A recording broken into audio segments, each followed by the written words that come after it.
Good morning friends, मैं Pushpendra Gurjar discovery classes Jaipur YouTube channel में एक बार फिर से मैं आपका हार्दिक अभिनंदन एवं स्वागत करता हूं। मित्रों, आज हम अध्ययन करेंगे अपवाह तंत्र एंड बहुउद्देशीय नदी घाटी परियोजनाओं के बारे में। इस टॉपिक को लेकर के भारत में दो अपवाह तंत्र होते हैं, एक हिमालय का अपवाह तंत्र और दूसरा होता है प्रायद्वीपीय पठारी प्रदेश का अपवाह तंत्र। तो हिमालय का अपवाह तंत्र अब तक हम पढ़ चुके हैं। सेकंड टॉपिक हमारा अभी आज पढ़ना है, जो चल रहा है फिलहाल में, वह है प्रायद्वीपीय अपवाह तंत्र। और प्रायद्वीपीय अपवाह तंत्र को भी दो पार्टों में डिवाइड किया गया है, एक पश्चिम के पूर्व की ओर जल ले जाने वाली नदियां और दूसरी होती हैं जो पूर्व से पश्चिम की ओर जल ले जाने वाली नदियां। तो आज हमारा जो टॉपिक है वो है पूर्व से पश्चिम की ओर जल ले जाने वाली नदियां, जिनके अंतर्गत हम तीन नदियों के बारे में अध्ययन कर चुके हैं, लूनी नदी, माही नदी, साबरमती नदी। आज नेक्स्ट अध्ययन करेंगे नर्मदा नदी के बारे में। तो आप सबसे पहले हेडिंग लिखोगे, यहां पे ऊपर लिखोगे अपवाह तंत्र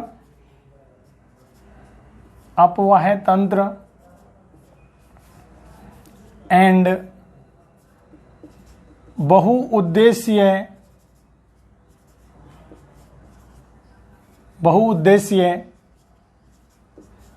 नदी घाटी परियोजनाएं। अपवाह तंत्र एंड बहुउद्देशीय नदी घाटी परियोजनाएं, इसके अंतर्गत जो हमारा टॉपिक है यहां पे है सेकंड नंबर,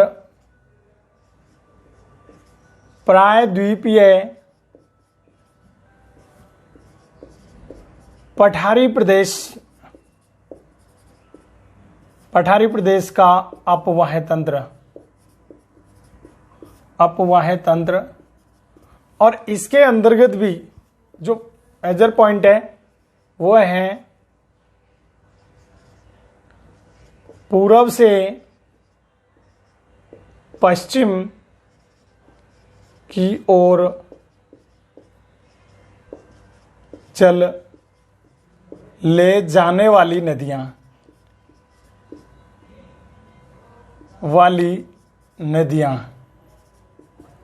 कौन सी दिशा से? पूर्व से पश्चिम की ओर जल ले जाने वाली नदियां। और इसके अंतर्गत आज हम पढ़ेंगे जो पहली नदी है उसका नाम है आज की क्लास में नर्मदा नदी। मित्रों, नर्मदा नदी के बारे में तो आपने काफी सुना ही होगा, नहीं सुना है तो मैं आपको डायग्राम के माध्यम से समझा देता हूं कि नर्मदा नदी कहां कहां प्रवाहित होती है। नर्मदा नदी जो उद्गम होता है यह अमरकंटक पठार से उद्गम होता है। मित्रों, नर्मदा नदी का उद्गम कहां से होता है? तो यह होता है अमरकंटक पठार से होता है। यह भारत का मानचित्र बन करके तैयार हो गया। यहां मध्य प्रदेश में, एमपी और मध्य प्रदेश में एक पठार है जिसका नाम है, कौन सा पठार? अमरकंटक का पठार। अमरकंटक का पठार। इस अमरकंटक के पठार से उद्गम होता है कौन सी नदी का? नर्मदा नदी का। इस अमरकंटक के पठार में एक, यहां पे इसके उत्तर में तो विंध्याचल पर्वतमाला है, विंध्याचल, और इसके दक्षिण में सतपुड़ा है। ये विंध्याचल पर्वतमाला और सतपुड़ा पर्वतमाला, इन दोनों के बीच में होकर के प्रवाहित होती है कौन सी नदी? और यहां चली जाती है। इस नदी का नाम क्या है बताओ मित्रों? तो हम बात कर रहे हैं किस नदी की? नर्मदा नदी के बारे में। ये नर्मदा नदी कहां से निकलती है? अमरकंटक के पठार से निकलती है। और यहां पे अंत में कहां चली जाती है? कौन सा सागर है? अरब सागर। अरब सागर में जाके मिल जाती है, या हम कह सकते हैं यहां पे कौन सी खाड़ी है? खंबात की खाड़ी। खंबात की खाड़ी। तो सबसे पहले उद्गम कहां से होता है? अमरकंटक पठार मध्य प्रदेश से उद्गम होता है। अमरकंटक पठार मध्य प्रदेश से उद्गम होने के बाद में यह नदी विंध्याचल पर्वतमाला और सतपुड़ा पर्वतमाला के बीच में होकर के प्रवाहित होते हुए और कहाँ चली जाती है, यहाँ पे खंबात की खाड़ी में जाकर के मिल जाती है। कौन सी नदी? नर्मदा नदी। ये विंध्याचल पर्वतमाला की उत्तरी सीमा का निर्माण करती है, जबकि सतपुड़ा श्रेणी की दक्षिणी सीमा का निर्माण करती है। यह विंध्याचल पर्वतमाला की तो दक्षिणी भाग है, वो उसके साइड से निकलती है। या विंध्याचल पर्वतमाला या दक्षिणी भ्रंश घाटी से होकर के प्रवाहित होती है। हम कह सकते हैं कौन सी नदी? नर्मदा नदी। कौन सी नदी की बात कर रहे हैं मित्रों? तो ये है नर्मदा नदी। तो नर्मदा नदी मैं यहां पे लिख देता हूं कि इसका उद्गम, तो इसका उद्गम कहां से होता है बताइए? तो अमरकंटक पठार, अमरकंटक पठार, और अमरकंटक पठार कहां पर है? मध्य प्रदेश। मध्य प्रदेश। अमरकंटक पठार मध्य प्रदेश से उद्गम होता है। उद्गम होने के बाद में ये नदी, इसकी लंबाई, तो लंबाई है मित्रों इसकी 1312 किलोमीटर बहती है। और समाप्त कहां पे होती है? तो समाप्त कहां पे हो जाती है बताओ? तो खंबात की खाड़ी में। खंबात की खाड़ी। और खंबात की खाड़ी कहां पर है? तो कोष्टक में मैं लिख सकता हूं अरब सागर में। कहां पर? अरब सागर में जाकर के मिल जाती है। कौन सी नदी? नर्मदा नदी। इसके अलावा मैंने आपको नेक्स्ट पॉइंट बताया था कि नर्मदा नदी कौन सी? विंध्याचल एवं सतपुड़ा नदियों की भ्रंश घाटी में बहती है। कहां कहां पे? तो विंध्याचल और एवं कौन सी? सतपुड़ा की भ्रंश घाटियों में बहती है। भ्रंश घाटी में बहती है। यह पॉइंट याद रखना है। इसके अलावा नेक्स्ट याद रखना है कि नर्मदा नदी के किनारे, तो गुजरात का एक शहर है, तो गुजरात का शहर है जिसका नाम है मित्रों भरूच। नाम सुना है क्या? ये भरूच शहर किनारे बसा हुआ है, किनारे स्थित है। तो कौन सा शहर स्थित है इसके? तो गुजरात का भरूच शहर इसके किनारे स्थित है। कौन सी नदी के? नर्मदा नदी की हम बात कर रहे हैं। इसके अलावा नर्मदा नदी पर कई परियोजनाएं संचालित हैं। तो परियोजना कौन कौन सी है? मैं यहां हेडिंग लिख देता हूं परियोजना। तो नर्मदा नदी पर जो परियोजना है, सबसे पहले है मित्रों फर्स्ट नंबर पे, उसका नाम है ओमकारेश्वर परियोजना। पहली कौन सी है? यहां मैं लिख देता हूं, चलो फर्स्ट नंबर ओमकारेश्वर परियोजना। ओमकारेश्वर परियोजना है ये। ओमकारेश्वर परियोजना ये है सिद्धवरकूट जिला है।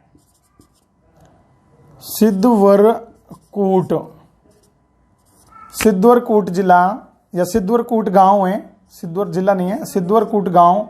और जिले का नाम है खंडवा। यहां लिख देता हूं मैं जिला कौन सा है? तो खंडवा जिला है। खंडवा जिला है और ये कहां पर है? एमपी में। तो सिद्धवरकूट जिला, सिद्धवरकूट गांव, खंडवा जिला और मध्य प्रदेश में कौन सी नदी का उद्गम होता है? तो मित्रों यहां पे होता है, कौन सी परियोजना स्थित है? तो ओमकारेश्वर परियोजना स्थित है। और यहां पे कितनी मेगावाट? तो 510 मेगावाट बिजली का उत्पादन किया जाता है। और यहां पे 20 अगस्त 2009 को इस परियोजना का लोकार्पण हुआ। क्या हुआ? लोकार्पण हुआ। तो ये याद रखना है कौन सी परियोजना? ओमकारेश्वर परियोजना। सेकंड नंबर पे जो परियोजना है उसका नाम है इंदिरा सागर परियोजना। ये इंदिरा सागर परियोजना है, ये मित्रों पुनासा गांव में। कौन सा गांव में? पुनासा गांव में। और पुनासा गांव कहां पर है? वही खंडवा जिला है। जिला कौन सा है? खंडवा। और खंडवा जिला कहाँ पर है? तो ये खंडवा जिला एमपी में। तो पुनासा गांव, खंडवा जिला, मध्य प्रदेश में कौन सी परियोजना है? इंदिरा सागर परियोजना है। इस इंदिरा सागर परियोजना पर यहां पर 125 मेगावाट की कितनी 8 इकाइयां लगाई गई हैं। टोटल 1000 मेगावाट बिजली का उत्पादन होता है। वो कौन सी परियोजना से होता है? वो इंदिरा सागर परियोजना से होता है। इसके अलावा इंदिरा सागर परियोजना के बारे में याद रखनी है कि भारत का सबसे बड़ा जलाशय है। भारत का जल भंडारण की दृष्टि से,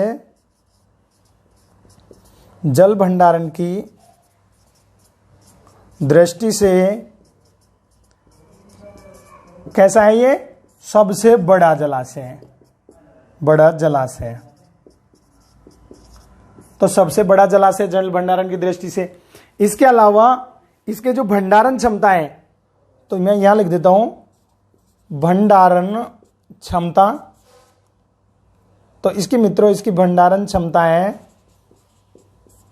12.22 बिलियन घन मीटर स्क्वायर। तो इसकी जो भंडारण क्षमता है वो 12.22 बिलियन घन मीटर स्क्वायर है।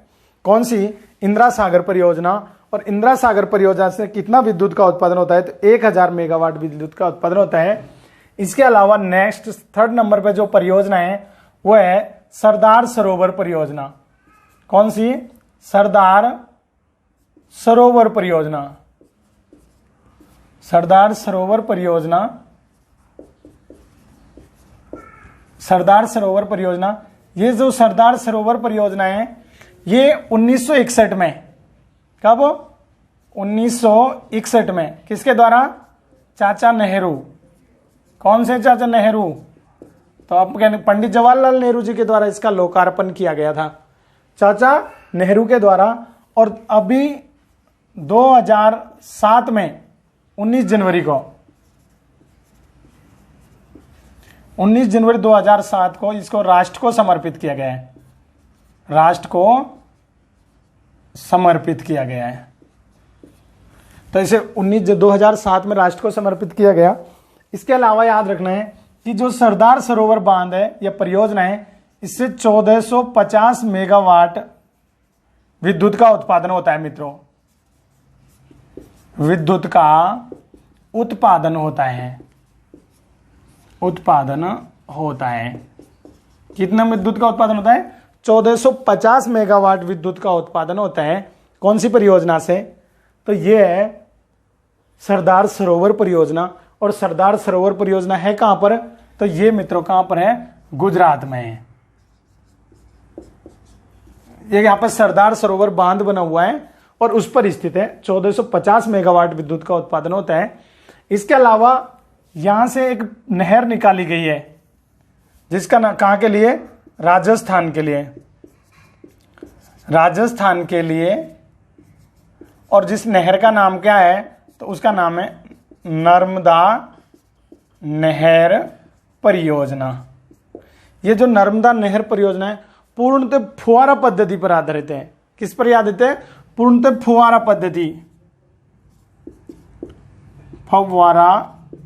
पद्धति पर आधारित है। तो पूर्णतः फव्वारा पद्धति पर आधारित परियोजना कौन सी है? ये नर्मदा नहर परियोजना है। और इससे 458 किलोमीटर बहने के बाद ये राजस्थान में प्रवेश करती है।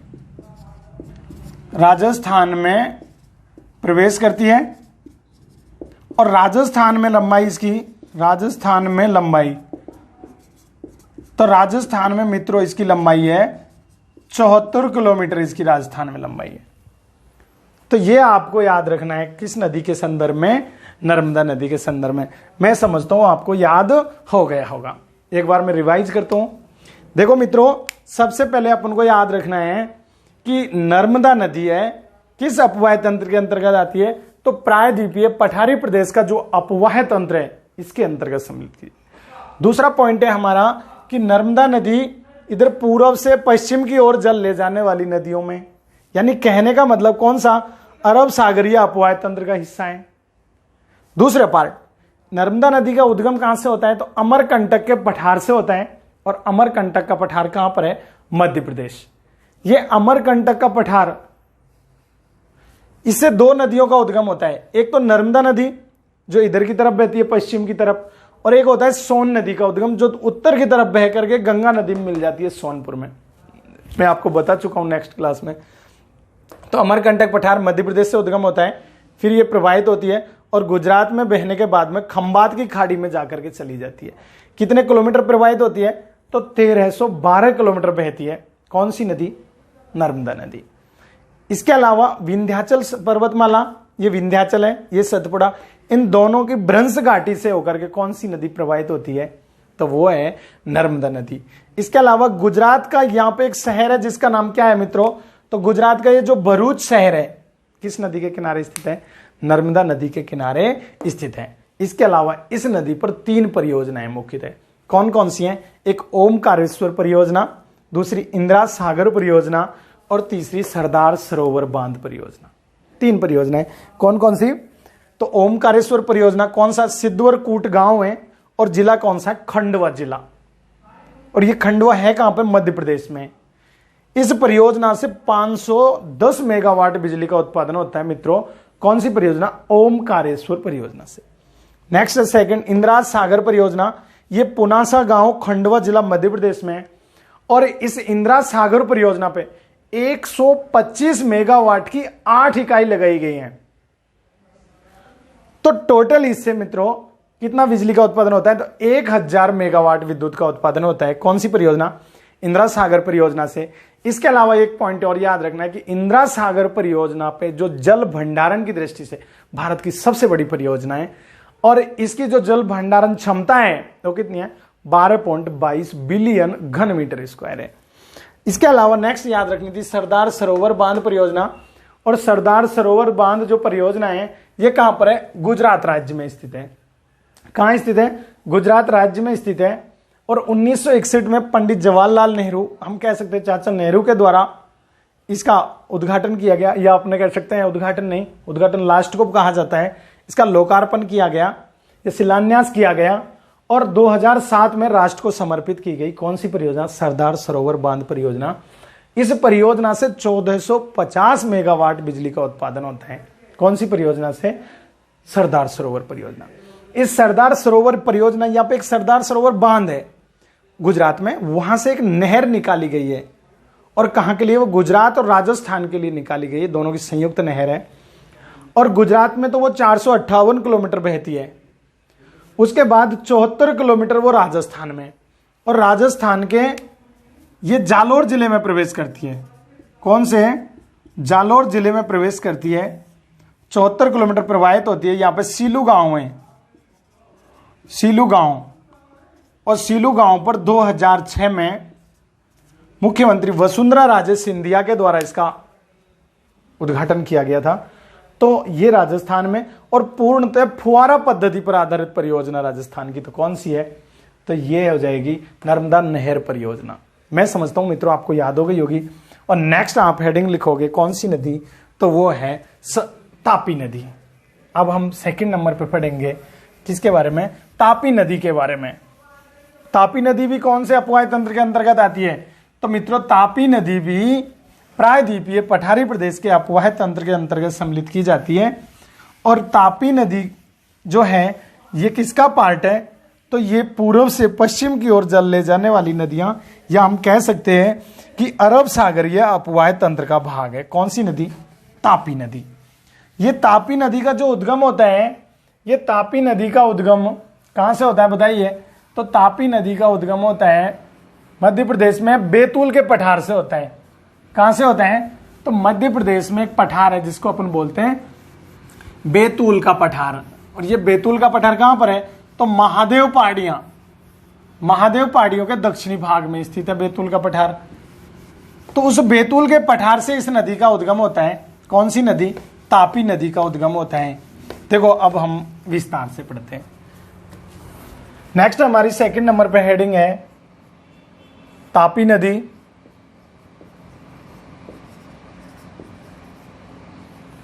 तापी नदी, तापी नदी का जो उद्गम होता है ये यहां पे होता है मध्य प्रदेश में।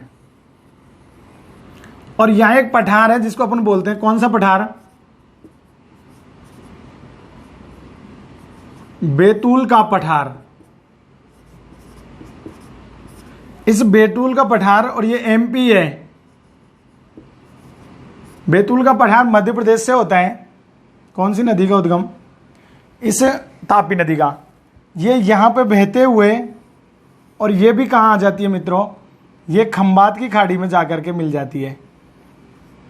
कौन सी नदी? तो ये हम बात कर रहे हैं कौन सी नदी की? ये है तापी नदी। तापी नदी, और तापी नदी यहां पे ये तो थी विंध्याचल और सतपुड़ा भ्रंश घाटियों के बीच में बैठी है। ये सतपुड़ा और अजंता, कौन सी? सतपुड़ा व अजंता की भ्रंश घाटियों के बीच में प्रवाहित होने वाली नदी कौन सी है? तापी नदी। उद्गम कहां से होता है? बैतूल के पठार मध्य प्रदेश से। ये भी गुजरात में जाकर के खंबात की खाड़ी में मिल जाती है, या अपने जल अरब सागर की ओर ले जाती है। तो मैं यहां लिखता हूं तापी नदी उद्गम। तो उद्गम कहां से होता है? तो तापी नदी का उद्गम होता है कौन सा पठार? बैतूल का पठार। और बैतूल का पठार कहां पर है? तो एमपी में। इस बैतूल के पठार से इस नदी का उद्गम होता है। इसके अलावा इसकी लंबाई तो ये 724 किलोमीटर बहती है, और 700 समाप्त कहां पे हो जाती है? तो समाप्त कहां होती है बताओ? तो खंबात की खाड़ी में। खंबात की खाड़ी में जाके समाप्त हो जाती है। और खंबात की खाड़ी कहां पर है? तो ये है मित्रों अरब सागर में। तो यहां खंबात की खाड़ी अरब सागर में जाके समाप्त हो जाती है। कितना बहने के बाद? 724 किलोमीटर। निकलती कहां से? बैतूल का पठार। और कहां पर? मध्य प्रदेश में। यह बैतूल का पठार महादेव की पहाड़ियों में स्थित है? सतपुड़ा पर्वत श्रेणी, इनको यहां पे महादेव की पहाड़ियां कहा जाता है। तो उन महादेव की पहाड़ियों में स्थित है। बैतूल के पठार से उद्गम होता है। इसके अलावा ये जो तापी नदी है, तापी नदी का गुजरात का जो शहर है, गुजरात का एक शहर है जिसका नाम है सूरत। सूरत शहर इसके किनारे बसा हुआ है, किनारे स्थित है। कौन सा शहर है? सूरत शहर है। जबकि नर्मदा नदी के किनारे कौन सा बचा हुआ था गुजरात का? तो वो था भरूच। भरूच की बात करें तो नर्मदा, और अगर सूरत की बात करें तो कौन सा हो जाएगा? तापी नदी के किनारे स्थित कौन सा शहर है? तो ये सूरत शहर है। इसके अलावा ये तापी नदी यह कौन कौन सी भ्रंश घाटी में बहती है? तो सतपुड़ा एवं अजंता श्रेणी की भ्रंश घाटी में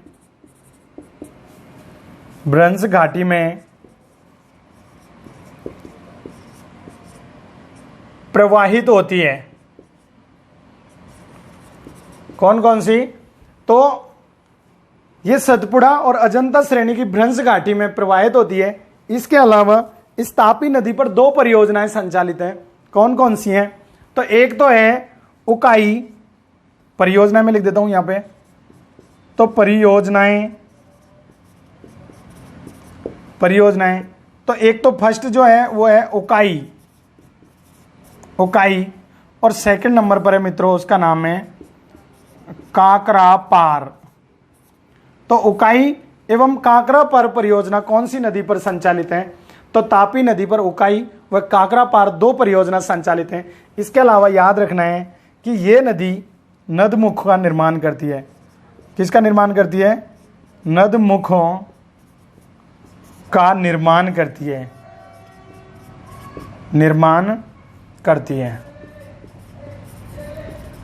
तो नदमुख का निर्माण कौन सी करती है? ये जो नर्मदा बताई, नर्मदा भी नदमुख का निर्माण करती है।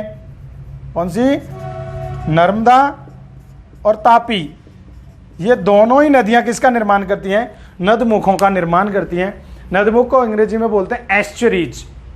एस्चुरीज का निर्माण करती हैं। और एस्चुरीज होता क्या है मित्रों कि मैंने आपको पहले जब प्रायद्वीपीय पठारी प्रदेश पढ़ाया था, अध्ययन करवाया, उस समय बताया था कि जो पश्चिमी घाट है, ये पश्चिमी घाट बोलते हैं इसको, इस पश्चिमी घाट की ऊंचाई अधिक पाई जाती है।